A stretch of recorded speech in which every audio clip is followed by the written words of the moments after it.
नमस्ते साहब। नमस्ते साहब, जय गुरुदेव। जय गुरुदेव सर जी। सर जी, आज इस बारे में बताइए कि महिलाओं को ये बात कही जाती है कि इनके पेट में कोई बात नहीं पच सकती, तो ये बात कहाँ से आई और इसके पीछे क्या क्या वजह है, आज वो बता दीजिए थोड़ा। बहुत बढ़िया और मार्मिक क्वेश्चन है जी। कि आखिर कौन सी ऐसी बदनसीब महिला रही होगी जी। जिसने ये गोपनीय बात छुपाई और जिसकी वजह से पूरी दुनिया की, भारत की नहीं पूरी दुनिया की नारी जात पर यह श्राप लग गया कि कोई भी बात इनके पेट में या मन में नहीं रुकेगी, नहीं छुपेगी, यानी हर बात एक दूसरे से कह देंगे, ये बता दे। बड़ा अच्छा क्वेश्चन है, महाभारत का किस्सा है। महाभारत का है। महाभारत का है। ऐसा हुआ कि महाभारत में थोड़ा बाद में जाएंगे, पहले थोड़ा व्यवहारिक में चलते हैं कि स्त्री के पेट में बात नहीं रुकती, ये सभी जानते हैं, लेकिन इतनी माया है, वो स्त्री एक माया रूप है। और माया तो ये संतों ने कहा है कि जो तुम्हें इन खुली आंखों से देख रहे हो ये सभी माया है, क्योंकि जो इसका आना और जाना, मिटती और पैदा होती है, बर्बाद होती है। ऐसा है जैसे मकान, दुकान इत्यादि, लक्ष्मी, यानी सबको माया जी। तो स्त्री भी उसी कैटेगरी में है। तो स्त्री मोहिनी रूप, माया रूप, ये औरत को अपने चंगुल में फांस के और उससे सारी बात पूछ लेती। लेकिन हम मर्द लोग कभी इतने नामर्द हो जाते हैं कि सारी बात इनको शेयर कर देते, बता देते, और बता देते इसके बाद में वो अपना काम करती हैं। कभी कभी देखा होगा बहुत बड़ा धोखा ये कर देती हैं मनुष्यों के साथ और लोग मारे जाते हैं। सही बात है सर। तो अब चलो खैर, इनकी बदनामी और क्या करना है, क्योंकि माता और बहन का भी रूप यही है। माता बहन का रूप है। हम ही आप माता से पैदा हुए, आगे भी होते रहेंगे। इनका सम्मान भी किया जाना चाहिए और सम्मान करते भी हैं। और जहाँ स्त्री का सम्मान नहीं होता वो घर मरघट के समान माना जाता है, ऐसा कहा जाता है शास्त्रों में। तो नारी सम्मान बहुत जरूरी है। उसमें ऐसा हुआ कि महाभारत का युद्ध चल रहा था। उसमें एक कुंती जो महारानी थी, पांडवों की माता कही जाती हैं, इनके 3 पुत्र थे और 2 थे 3 पुत्र। कुंती के 3 पुत्र थे, 3 पुत्र और 2 पुत्र थे इनकी दूसरी, जो सौत जिसे बोलते हैं, इनकी उनके आदमी की दूसरी पत्नी माधुरी। सौतन के थे। हाँ, सौतन। तो मिला के हो गए 5। बाद में उनका किस्सा बहुत कम आया महाभारत में। वे पांडु के साथ ही बेचारी थोड़ा बहुत आगे पीछे वो खत्म हो गई।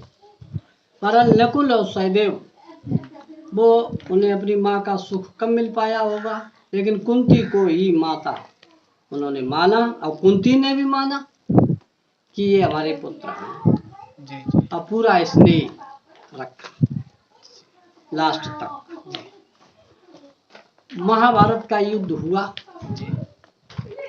पहले 9 दिन लड़े भीष्म पितामह जी, केवल सैनिक मारे गए दोनों तरफ। 9 दिन में केवल सैनिकों पर बीती। भाई भीष्म पितामह ने कहा कि 10,000 सैनिक मैं रोज मारूंगा। अर्जुन ने और इन पांडवों ने अपने आपस में बात करी। भगवान कृष्ण इनके सारथी थे। कहा कि महाराज इस तरीके से तो हम सैनिक कहाँ से लाएंगे, तो आदमी बहुत मर रहे हैं और भीष्म पितामह से युद्ध करके हम जीत नहीं पा रहे हैं। यानी उसका भी निदान ढूंढा गया। अच्छा, 9 दिन में ये कर्ण जो है बराबर तंबू में बैठा रहा अपने शिविर में, निकला नहीं। उन्होंने ऐसा उसको रोक दिया था भीष्म पितामह ने, तुम आना मत, कि तुम जब तक हम जीवित रहे युद्ध करें तब तक आप युद्ध में भाग नहीं लेंगे। ये बात कौरवों को बहुत खराब लगी, लेकिन कर्ण लड़ने नहीं गया। ये एक अलग विषय है, अलग किस्सा है। इस पे भी किस्सा है? इस पे भी बहुत बड़ा किस्सा। फिर वो कभी आगे। जी। अगर हमारे श्रोता सुनेंगे जी तो हम उनके सेवा में पेश करेंगे। इधर जब भीष्म पितामह जब बाणशैया पे सोए, उसके बाद में द्रोणाचार्य जब बनाए गए और उसके बाद में कर्ण बनाया गया। अच्छा, बाद में कर्ण से? हाँ, कर्ण बनाया सेनापति का। और कर्ण जब मारा गया अर्जुन के द्वारा, तब जो है ये कुंती रोई, कारण यहाँ बना। कुंती रोई कि हाय कर्ण, मेरा बेटा कर्ण। तो ये रात का समय था, तो पांडव अपने सैनिकों के शिविर और जो मुख्य योद्धा थे उनके मतलब सबों को उठा रहे थे। तो कुंती जब रोने लगी तो उन्होंने कहा माता क्यों रोई? पांचों पांडवों ने कहा, और आश्चर्यचकित होकर कहा। तो कृष्ण उनके साथ से, कृष्ण ने कहा, कृष्ण तो भाई बड़े राजनीतिक थे जी, उन्होंने कहा बड़े भैया इनको रोने दो। और जब ये कहा रहस्य पूर्वक बात थी ये कि इनको रोने दो, तब भी पांचों पांडव रुक गए कि इसमें कोई रहस्य है, माता क्यों रोई, हालांकि माता क्या नुकसान हुआ। तब उन्होंने भाइयों ने पूछा अपनी माता कुंती से जी कि माता सूद पुत्र कर्ण मारा गया, जिसने हमें अपमानित किया, मेरी पांचाली को, मेरी द्रौपदी, और बराबर वो हमारा दुश्मन बनता रहा, आखिर तुम उसके पीछे क्यों रोई? तो कुंती ने कहा कि ले हमने आंसू पोंछ दे, अब नहीं रोएंगी और आप अपना काम करो जाए। फिर वो ज्यादा हट कर गए, क्योंकि कृष्ण ने वो तंज कस दिया था कि इनको रोने दो जी जी। इस पर वो पीछे फिर लौटे और फिर हठपूर्वक पूछने लगे जी जी। जब हठपूर्वक पूछने लगे तो कुंती फिर बहुत रोई, कर्ण की याद करके बहुत रोई। तब कृष्ण ने कहा कि कुंती का पुत्र तुम्हारा यानी कर्ण जो था वो तुम्हारा जेठा भाई था, सबसे बड़ा भाई, सबसे बड़ा भाई, जो हमारी बुआ कुंती से कुंवारेपन में पैदा हुआ था, शादी से पहले। अच्छा, पांडवों का ही भाई था, पांडवों का बड़ा भाई। तब उन्होंने पूछा कि भाई क्या कारण बना कि माता ने बताया नहीं? तो उन्होंने कहा कि देखिए दुर्वासा ऋषि इनके पास कुंवारेपन में इन्होंने बड़ी सेवा की, आए होंगे घूमने, पहले ऋषि महात्मा आते जाते रहते। तो कुंती ने जब उनकी बहुत सेवा की तो उसने कहा बच्ची वरदान मांगो। तो का वरदान मांगे, खाने पीने की तो वह है। मतलब उन्होंने अपनी स्वेच्छा से वरदान दुर्वासा ऋषि ने दिया कुंती को कि जिस देवता का आप आवाहन करेंगे वो देवता तुम्हारे यहाँ आएगा। एक दिन कुंती, वो तो चलाए गए, कुंती अपने छत पे खड़ी थी अकेली, सुबह का वक्त था, सूरज निकल रहे थे। कुंती ने देखा कि दुर्वासा ऋषि ने जो मंत्र दिया है हमें उसकी परीक्षा तो करें। अक्सर तुमने देखा है तुम्हें कोई मंत्र दे, कोई झाड़ फूंक करने वाला, तो आप उसका प्रयोग जरूर करेंगे, उस पर विश्वास तभी तो करोगे जब हमारा मंत्र पूरा काम करे जी जी। तो कुंती ने सूरज देवता का आवाहन कर दिया। सूरज देवता जब आवाहन किया तो सूरज आए, और आके तब देव कुंती थी वो डर गई, मतलब थोड़ी भयभीत जैसी हुई। तो हाथ जोड़ के प्रार्थना की महाराज हम तो जो मंत्र को जो है आजमाइश की है, और अब आप चले जाओ। सूरज देवता ने कहा कि जा तो हम रहे ही हैं, लेकिन कुछ वरदान मांगो, अगर कुछ नहीं मांगना है तो चले जाओ। तो उन्होंने कहा देखो हम आए तो हमारा आना जो है वो निष्फल नहीं जाता है, हम वरदान तुम नहीं मांगोगे फिर भी हम तुम्हें वरदान देंगे। ये कुंती ने मांगा थोड़ी था। अच्छा, उन्होंने कहा कि तुम पुत्रवती हो, जानी हो या ना जानी हो कि शादीशुदा है कि अनमैरिड है क्या है। अच्छा। लेकिन वो तो चले गए, लेकिन ये कर्ण पैदा हुआ, तभी इन्हें सूर्यपुत्र भी कहते, तभी सूर्यपुत्र। तो ये कवच और कुंडल और 5 बाण समेत ये पैदा हुआ, 5 बाण समेत, 5 बाण। और पांचों बाण ये पांचों पांडवों के लिए थे, एक एक पहले से ही ये माँ के पेट से जन्मा। और कवच कुंडल ऐसे थे कि जब तक ये कुंडल पहने रहता और कवच शरीर में, तो इसको कोई मार नहीं सकता। एक तरह से अमर था। इस पकी मृत्यु तो होगी, कहीं न कहीं ब्रह्मा जी ने लिखी होगी जी। लेकिन ऐसा शास्त्र कह रहे हैं जी। और दानी तो इतना था कि दानवीर कहेंगे। तो कर्ण जब पैदा हुआ तो कुंती घबरा गई कि अब इसको कहाँ ले जाएं, शादी तो हुई नहीं, बड़ी परेशान। तो राजा महाराजाओं की बात भाई, तत्काल उसने जो है संदूक बनवाया और संदूक बनवा के गंगा जी के किनारे उसका घर था और उसी में उसको सुसज्जित करके और वो संदूका गंगा जी में बहा दो। इधर जो शूद्र जाति तो होती है, तो वो अधीनस्थ था इनका मंत्री हस्तिनापुर वालों का। अच्छा। वहां वो नौकरी करते थे और उनकी पत्नी थी राधा। तो उनके कोई संतान नहीं थी, हस्तिनापुर के पास ही में होंगे। जी जी जी। तो उन्होंने जब सवेरे सैर के लिए घूमने के लिए निकले, जहाँ भैया नदियां हैं, गंगा है, तो लोग ज्यादातर गंगा जी के किनारे चले गए। तो वो राजा तो नहीं थे, लेकिन अब राजघराने में नौकरी करते तो कमी भी नहीं थी कोई। तो उन्होंने देखा कि संदूक में कहा, तो उसने कहा इन संदूक को लाओ। संदूक को लाया तो उसमें बढ़िया सा सुंदर पुत्र बच्चा ने देखा, उसको निकाल लाए घर पे। उनकी कोई औलाद नहीं थी, बड़े प्यार से उन्होंने पाल लिया। तभी तो राधे कहा, तभी उन्हें शूद्र पुत्र भी कहते हैं। हाँ, शूद्र पुत्र भी कहते हैं और सूर्य पुत्र भी कहते हैं। और कोई सूत पुत्र करके भी ऐसा नाम था। सूत उसी में है, शूद्र कोई। हाँ, शूद्र अधीनस्थ राजा कहने लगे। जी जी जी। धनुष विद्या में उन्होंने कहा कि तुम जो है ऐसी पढ़ाई पढ़ो जो किसी राजा के मंत्री बन जाओ।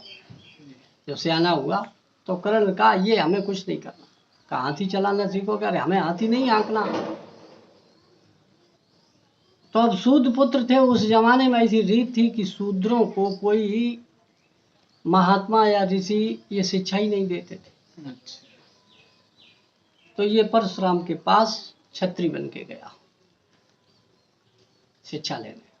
पहले द्रोणाचार्य के पास गया, लेकिन द्रोणाचार्य ने इसको अस्वीकार कर। वो राजघराने को ही सिखा। हाँ, वो राजघराने को ही शिक्षा देते थे। वहां इन्होंने छुप के शिक्षा ली, उसकी भी एक अलग कहानी है। अच्छा। शिक्षा लेके आए, लेकिन शिक्षा लेते ही टाइम उन्होंने इनको श्रापित कर दिया, श्राप दे दिया परशुराम जी। जिस दिन तुमको इसकी जरूरत पड़ेगी उस दिन तुम ये मंत्र भूल जाओगे और तुम्हारे ये काम नहीं आएगी। ये परशुराम ने श्राप दिया। परशुराम ने श्राप, जो कुछ उनसे सीखा था वो काम नहीं आया, काम नहीं किया।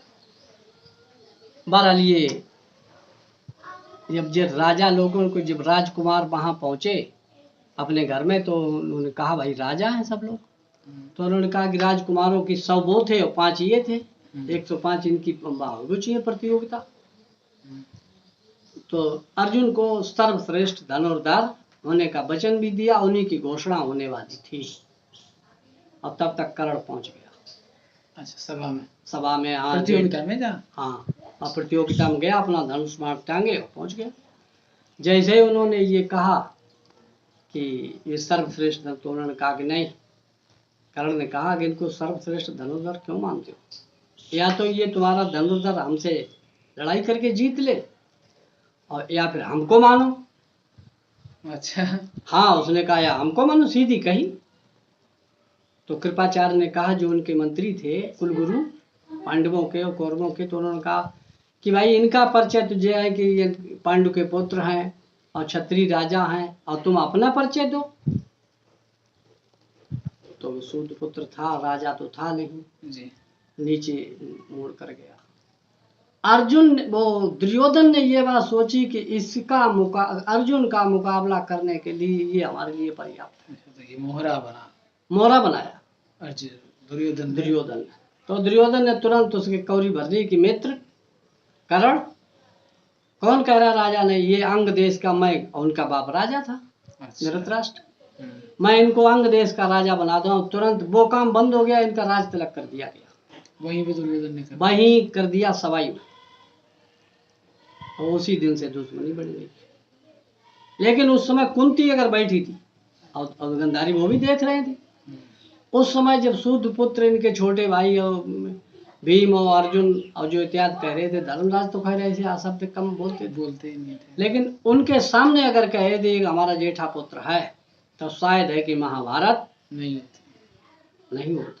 क्योंकि अर्जुन का बहुत ज्यादा भय था दुर्योधन, और अर्जुन का मोहरा लेने के लिए उसके पास कोई आदमी नहीं था। तब उसने कर्ण को चुना, और कर्ण वीर भी था। तो बराबर यही बात चलती रही, और ये बात कुंती जो है बराबर छुपाई रही। तो दुर्योधन ने बहुत पहले से ही युद्ध सोच रखा था। हाँ, वो तो अन्याय है। जो अन्याय है उसे अन्याय करना है, और उसकी दर पे दर बल जीत होती रहे। उसे घमंड था कि हमारे 100 भाई हैं, और कृपाचार्य और द्रोणाचार्य और ये अश्वत्थामा और ये भीष्म पितामह जी कहाँ जाएंगे? हमारे कोष का रोटी खाते हैं, तो जी जाएंगे कहाँ? आज तो राज्य के प्रति लड़ेंगे। यही इसीलिए तो उनकी व्यवस्था थी, उनकी तरफ लड़ना। तो उन्होंने कहा कि ठीक, वो भी एक लंबी कहानी। अच्छा। हाँ, महाभारत में तो किस्सा पे किस्सा चले। तो ये बात इन्होंने कुंती ने छुपा रखी, और ये बात कृष्ण को मालूम थी। हालांकि कृष्ण ने इस बात को कर्ण से कहा, लेकिन कर्ण ने ये कहा कि उस दिन इस बात तो मेरी माता को सोचना चाहिए था। माता अगर कह देती तो दुश्मनी खड़ी नहीं होती। अब तो मैं किसी दिन का नहीं रहा। अब दुर्योधन से क्या कह दें जाके कि तुम अपना कोई दूसरा इंतजाम कर लो, पांडु तो हमारे भाई निकले जी। तो उसने कहा ऐसा नहीं करेंगे। जबकि देखो मृत्यु वो जानता था, और ये भी कह चुका था कि पांडव धर्म पे आए और कौरव अधर्म पे आए, लेकिन हमें लड़ाई उधरी से करनी है। अच्छा, वो जानता था? हाँ, जानता था। वो कह गया। कुंती भी गई इसके पास, अपने लड़के के पास कुंती भी गई। कहा माता, तुम माता हो हमारी यहाँ, कि तो आज क्या करना है कि तुमको लेने आई। आज तुम हमको लेने आई हो, और उसी दिन सभा में अगर कह देती कि कर्ण सूत पुत्र नहीं है, कौनते है, तो ये महाभारत होता नहीं। और हमारे ही बलबूते पर वो लड़ाई कर रहा है दुर्योधन, तो उससे जाके हम कह दें कि भाई कुंती तो हमारी माता निकली। तो कुंती पहले से जानती थी कि यही मेरा पुत्र? हाँ, जानती थी। अच्छा। वो जानती थी कि कर्ण राधे है, वो उसे तो पता लग ही गया। अच्छा अच्छा। लेकिन उसने ये बात, लेकिन कर्ण जानता था। जब कृष्ण ने बताया कि पांडु तुम्हारे भाई अनुज हैं, तो उसने कहा कि मेरी जिंदगी भर इतना ही जरूर करना कि उनको बताना मत। अगर वो बता दोगे तो वो इतने महात्मा हैं, वो राज्य हमको दे देंगे क्योंकि हम जेठे हैं, और हम उठा के ये दुर्योधन को दे देंगे। अच्छा।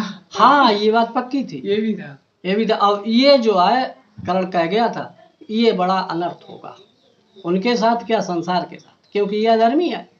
नहीं, हर में कर्ण को मरना ही था, उनकी तरफ से लड़ना ही था। हाँ, लड़ना था। इसलिए तो उन्होंने, कृष्ण ने कहा कि हो सकता है तुम्हें अर्जुन के पीछे खरीदा हो, इसलिए तुम जो है दुर्योधन ने ऐसा कहा। तो कहा ये तो बिकने वाला, जब हम बिके थे तभी हम ही सोच लेना था कि हम इस तरह से ना बिके। हमें क्या मालूम था कि हमारा कौन भाई कौन मेरी माता है। अच्छा। माँ ही तो बताएगी। जी जी जी। माँ ही बताएगी कि हमारा पुत्र कहाँ है। माँ ही जानती है कि मेरा पुत्र कौन है, आदमी कौन है। ऐसे शब्द इस पर नहीं बोलना चाहिए। वो कौन माता है, कौन पिता है, पिता कितने, पुत्र कितने, कहाँ कहाँ है, ये तो माता जानती है। तो ये बात वो छुपाई रही। तब धर्मराज ने पूछा कि हे माता, तुमने एक बात केवल छुपाई, इसके वजह से करोड़ों अरबों आदमी खरबों मारा गया, इसका उत्तरदायी अकेले तुम। और ये बात मुझे पहले ही बता तो हम तो भीख मांग के खा लेते। हमें तो धर्म पे चलना ही था। और इसमें अगर राज्य हमें मिल गया है तो कौन सी सोने और चांदी, हीरा मोती पन्ना पुखराज की रोटी मिलेगी। अब जिम्मेदारी उठा के अपने बड़े भाई को दे देते। हम तो जैसे अनुज रहते हैं वैसे रहते खुले खुला। तुमने ये बात छुपाई, मैं आज से ये वरदान देता हूँ कि हे माता, संसार की कितनी भी स्त्री प्यारी होगी, लेकिन उसके अंदर कोई रहस्य की बात छुपेगी नहीं। बहरहाल सब बात, जितनी बात बताई जाएगी वे सब इधर की उधर, उधर की इधर बराबर करती रहेगी। तो यही वरदान नारी जात को लगा हुआ है, इसलिए इनके मन में या पेट में या मुंह में बात रुकती नहीं। जे काओ तो 2 घंटा बाद बात दूसरे गांव में, दूसरे शहर में पहुंच जाएगी। और खूब पढ़ी लिखी हैं और अच्छे तबकों पे नौकरी कर रही हैं जी। लेकिन बात नहीं रुकती है। ये वरदान लगा हुआ है द्वापर युग का, इसमें कोई हंसने की बात नहीं। और नारी हमारा जो है सम्मान है, माता है, बहन है। तो ये शाप युधिष्ठिर ने खुद दिया, ये खुद युधिष्ठिर ने दिया पूरी नारी समाज को। पूरी, अब नारी जात को दे दी कि ये तो ऐसे ही सब करें। जी जी। इसलिए जो है वरदान स्थापित है जी। यहीं पर आपका जो है प्रश्न समाप्त होता है जी बिल्कुल, बहुत ही रोचक तथ्य मिले सर अब जी ये आज। सब गुरु महाराज मदद करें। जी जी साहब। जय गुरुदेव। जय गुरुदेव सर जी।